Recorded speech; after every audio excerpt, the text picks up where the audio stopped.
అందరికీ నమస్కారం అండి. జై శ్రీరామ్. సో మనం ఇప్పుడు చూస్తున్నాం కదా, ఇది మట్టి పాత్ర అనమాట. సో మట్టి పాత్రలో వండుకోవడం వల్ల మనకు ఆరోగ్యానికి ప్రకృతికి చాలా మంచిది అనమాట. సో మనం ఇప్పుడు చూస్తున్నాం, ఎక్కడికి వెళ్ళినా ఏ హోటల్స్లో చూసినా పెద్ద పెద్ద బాండీలు అల్యూమినియం ఉంటుందన్నమాట. అల్యూమినియంలో మనం ఏ పదార్థం వేసినా, ముఖ్యంగా చింతపండుతో చేసినవి కానీ, నిమ్మకాయ పులిహోరలు ఇలాంటివి చేసినవి కానీ, ఎక్కువ దాంట్లో ఉన్న కెమికల్స్ని తీసుకుని ఫుడ్లోకి అది కలిసిపోయి అది ఎన్నో రకాల దీర్ఘకాలిక వ్యాధులు వస్తూ ఉంటాయి మనకి.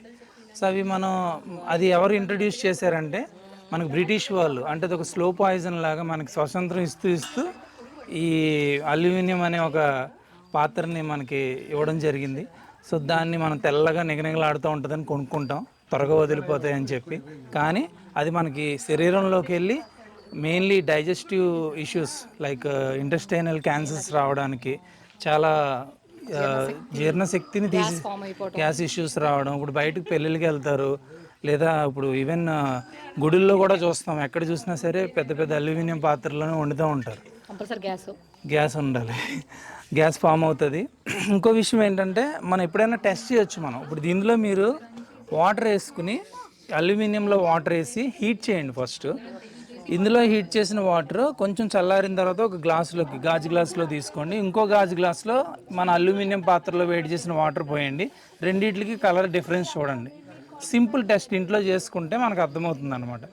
లేదు, మనం వంటలో వండేస్తూ ఉంటాం, అందులోకి వెళ్ళిందా లేదని మనకు తెలియదు కదా. అందుకని మనం వాటర్ టెస్ట్ చేస్తే కనుక ఖచ్చితంగా మనకి అర్థమవుతుంది.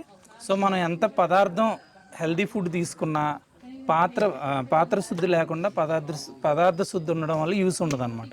సో అందరూ కూడా ప్రకృతి జీవన విధానంలో ఆహారం ఎంత స్వచ్ఛంగా ఉన్నా సరే, స్వచ్ఛమైన పాత్రలో మనం వండుకుంటేనే మన బాడీకి, మన మనసుకి ఉపయోగపడుతుంది.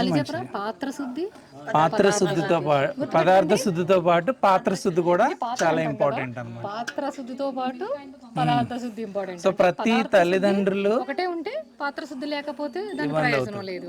అందుకే రాజీవ్ దీక్షితులు గారు అని ఒక మహానుభావుడు గురువు ఉన్నారండి, మన వదిలేసి వెళ్ళిపోయారు. కాకపోతే ఆయన విధానాలు మాత్రం వెంటాడి, ఆయన మా కణంలో రక్తం బట్టులో ఆయన ఉన్నారు. సో మేము అది ముందుకు తీసుకెళ్తాం. సో ఇప్పుడు ఇది వచ్చేసి మనకి ఇత్తడి పాత్రలో కూడా లోపల టిన్ కోటింగ్ ఉంటుంది. ఆ టిన్ కూడా మన ఫుడ్లో కలవడం వల్ల నష్టం జరగదు, అది హెల్త్కి మంచిది. సో ఇవన్నీ కూడా మనకి సబ్జెక్ట్స్ బయట ఎవరు చెప్పరు. మన యూట్యూబ్లో చూసినా సరే ఏంటిది కొత్తగా ఉందని అనుకుంటాం. కానీ మన పూర్వీకులు చాలా జ్ఞానంతో ఉండి మట్టి పాత్రలో వండుకోవడం, కట్టెల పొయ్యి మీద వండుకోవడం అన్నీ చేసేవారు.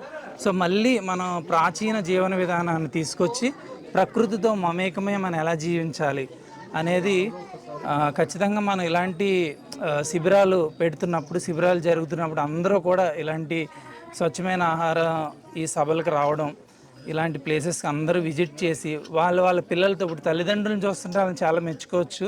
మామూలుగా మన షాపింగ్ మాల్స్కి, మల్టీప్లెక్స్లకి తీసుకెళ్తున్నారు, కానీ this is the right time, need of the hour. అందరూ మళ్ళీ బ్యాక్ టు రూట్స్ రావాలి, ప్రకృతి జీవన విధానాన్ని తెలుసుకోవాలి, అని మన భావితరాలకి అదే అందించాలి. అదే వాళ్ళకి శ్రీరామ రక్ష.